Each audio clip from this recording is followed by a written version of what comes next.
Hello, welcome to Heart Failure Phenotypes. Here we'll explore what happens when the heart fails and also the three phenotypes that's commonly alluded to in clinical practice: HFrEF, HFmrEF, and HFpEF. Heart failure is where too much of a good thing becomes bad. So think about the heart function.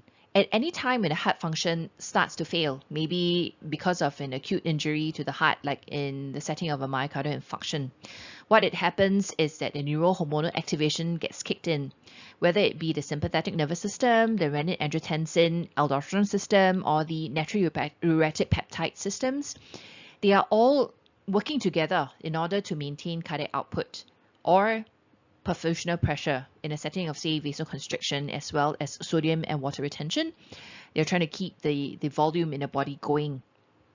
So while this is an acute reaction to a sudden reduced output, what happens in the long run is these hormones become harmful to the cardiac muscles, and hypertrophy as well as fibrosis can occur. Clearly, if one doesn't do anything about blocking the effects of these harmful hormones, then the vicious cycle will continue, and that's how heart failure becomes a progressive disease. This table summarizes for us what are the compensatory responses in the body and what are the beneficial effects of the compensation. In short, what the body tries to do is to compensate whenever the cardiac output is compromised, whether it be through the Frank-Starling mechanism by increasing fluid or volume in the body, or whether it be by vasoconstriction as mentioned earlier in order to maintain perfusional pressure, or tachycardia, increased contractility to maintain cardiac output, or even ventricular hypertrophy. It's just like the boys going to the gym, right, in order to build muscle mass. It's the same principles. So in the longer haul, what happens is that these hormones have detrimental effects of compensation. And on the last column on the right-hand side, it shows you what are the detrimental effects that are caused by the hormones in the body. DePiro has a different view about this in a diagrammatic form, and it pretty much says the same things as the text from the previous slide. So it's just trying to show you that ventricular remodeling will cause a progressive systolic and diastolic dysfunction with time. And this whole thing continues in a vicious cycle. And again, if we don't disrupt the neurohormonal cascade, then bad things can happen, and that's how people can die from heart failure. What is ejection fraction? Well, it's really the amount of blood that's pumped out of the ventricle compared to the total amount of blood in the ventricle after diastole, and this is usually indicated as a percentage.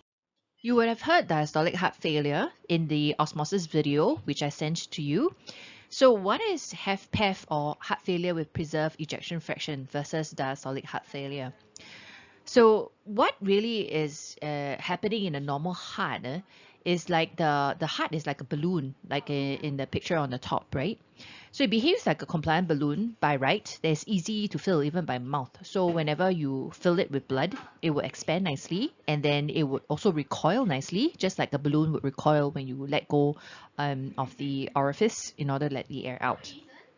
So there's also active ventricular relaxation that's in the early diastole that causes the suction effect on the left atrial blood so that it fills well.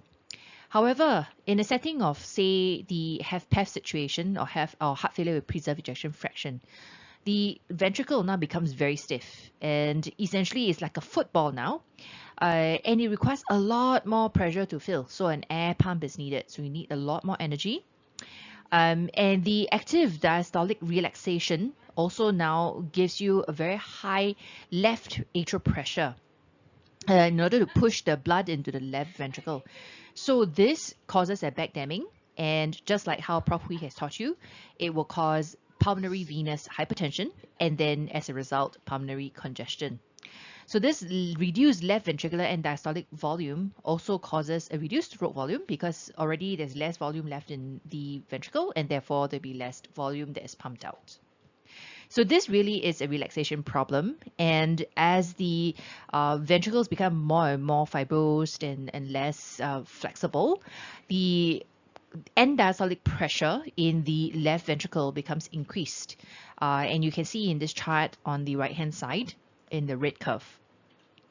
So the etiology of HFpEF is very diverse. It can be due to left ventricular hypertrophy, as I mentioned earlier. It's like going to the gym frequently and then pumping iron, and so your muscles become very, very big, right?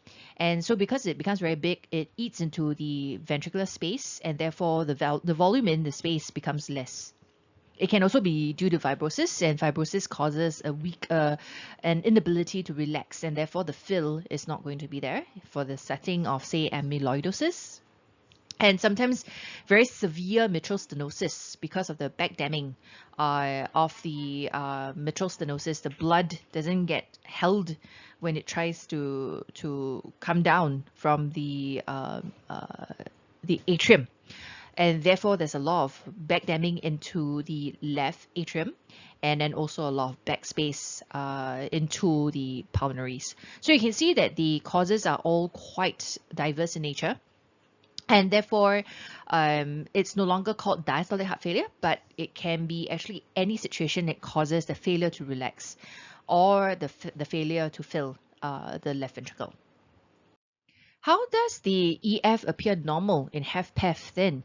So in the longer run of things, what happens in HFpEF is that the left ventricular compliance and the end diastolic volume as well as stroke volume and the cardiac volume will also start to decrease with time.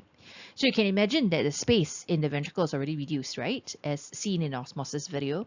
And therefore, the amount of blood that's pumped out, if it's still proportionate to the amount of volume left inside the heart, can still appear like the EF is normal, okay? Because by definition, a normal EF is anything that's above 50% to 60%.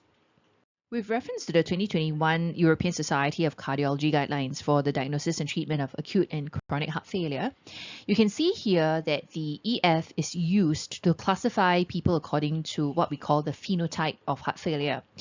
The people with EF of less than 40% are considered HFrEF or heart failure with reduced ejection fraction.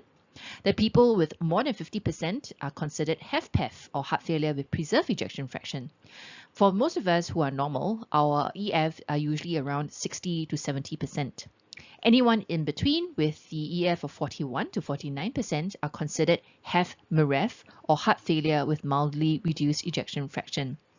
Now, because of the pharmacotherapy that has been studied all these years, there have been a lot more pharmacotherapy that's been very well established in HFrEF rather than the other two classifications or phenotypes of heart failure. Therefore, for the series of our lectures, we'll be concentrating pretty much on HFrEF and not as much on HFmrEF as well as HFpEF. But suffice to say, you would hear the different types of phenotypes as you go out to practice. And the HFmrEF population behave very much similarly to the HFrEF population. Why do I say that? The HFrEF population, about 2/3 of the time, comprises of people with history of ischemic heart disease or myocardial infarction, someone who has had a heart attack before. The last 2/3 usually are miscellaneous type people, but most of the time it could be cardiomyopathies due to long-standing hypertension, or it could be genetic in nature. And essentially, the people in a HFmrEF population are commonly seen in people with a heart attack before as well, ischemic heart disease as well, and that's how the history, or rather the epidemiology of HFmrEF type of patient population has been seen. With HFpEF, we've discussed a couple of different etiologies, and it was only of late in the last 2 to 3 months that there were quite earth-shattering type studies that have been published, and we will discuss them a little bit later. Therefore, in our series of lectures, I will not talk so much of HFpEF, but we will be covering most of the pharmacotherapy involved with HFrEF per se, just to focus on how to take care of patients with HFrEF for this series of lectures. This chart by the American Heart Association is a busy one. The main point that I wanted to make here is the different stages for heart failure. And this is easily confused with what we'll talk about later, which is the New York Heart Association class, functional class of a patient. So here you see stage A, stage B, stage C, and stage D. Now, the people who are stage A and B are people who are at risk of heart failure. So the stage A people are people, for example, that we've talked about several times before, whether they are hypertensive or atherosclerotic disease, they've got diabetes, metabolic syndrome, as well as obesity. And they could also be using cardiotoxins, like not so much in Singapore, but in overseas countries, you might actually see people abusing, say, drugs that cause heart failure. And also it could be genetic in nature, where people have got a family history of cardiomyopathy and some genetic risk factors for it. So the therapy for this one is really prevention. And for people with appropriate indications, like maybe concomitant diabetes or vascular disease, as we've discussed earlier, you can consider the use of ACE inhibitors or ARBs. And if they're high risk, like in ischemic heart disease or atherosclerotic disease, you can use statins as well. Now for stage B, they could have structural heart disease, but don't have signs outrightly of heart failure yet. What does structural heart disease mean? They could refer to people with previous MI, like we were talking about with a heart attack. What happens is that you develop some sort of infarction or death of your cardiac muscles. It could also be left ventricular remodeling, including the left ventricular low EF type of patient population. And it could also be valvular disease that leads to structural heart disease changes, but they don't have overt signs of heart failure, which we will go through later. So for these people, right, what you want to do is to prevent overt heart failure symptoms and prevent further cardiac remodeling. We would use ACE inhibitors or ARBs as appropriate, and even beta blockers, depending on whether they've had, the myocardial infarction or not before, compelling indications as we've discussed earlier. And for some patients, they might be requiring the intracardiac devices or ICDs, revascularization as per coronary angiogram, or vascular surgery as appropriate. Now, the patient population that we'll be talking a lot about would be the stage C type people who have the structural heart disease with prior or current symptoms of heart failure. And the current or symptoms of heart failure could include things like congestion, ankle swelling, and dyspnea. Okay, and we'll go through that later. So these are examples of people who say the history of myocardial infarction or MI, and they could present with heart failure signs and symptoms. They could then present with either preserved ejection fraction or reduced ejection fraction. And you can see the orange box with the HFrEF group is a lot longer. And that's also what I was trying to say, that there are a lot more established treatments for HFrEF patients rather than the HFpEF patient population. So you can see the list of medications at the bottom, and we'll go through them in detail after this. The stage D type of people are really refractory heart failure people.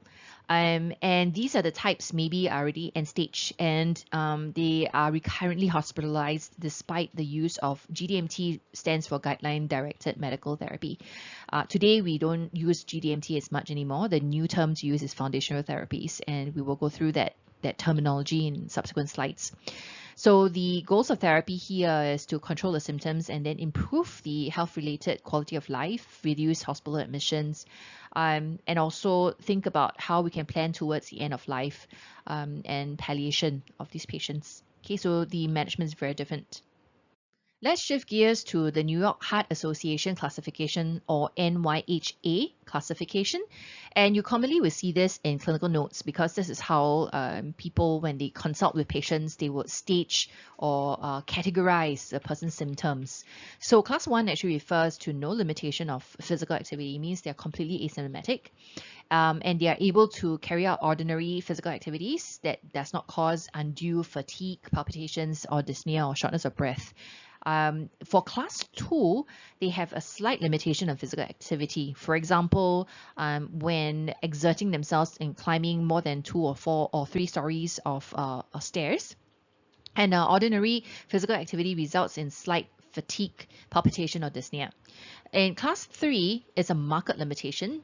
They could be comfortable at rest, but like maybe even walking from room to room will already cause them those symptoms of fatigue, palpitation, or dyspnea. And stage 4 is really just very, very, very bad. And what's happening is that even at rest, they could already be very unwell and with symptoms of heart failure. And sometimes if you try to exert, then the physical activity will cause even more discomfort. Okay, so you commonly see this in clinical notes, and not so commonly the staging that we've talked about before, because this one really refers to symptoms. And you'll see also in clinical trials when you look at papers that they recruit patients according to class. And generally, a lot of the HFrEF type of medications that we're talking about today will also be indicated according to class of NYHA association's classification. And generally, the recruitment criteria would usually be from class 2 to 3, because class 4 is usually quite hard to recruit. It's not very ethical, and therefore you do not see very many studies with class 4 type heart failure patients. So commonly you see studies with class 2 and class 3 type patients.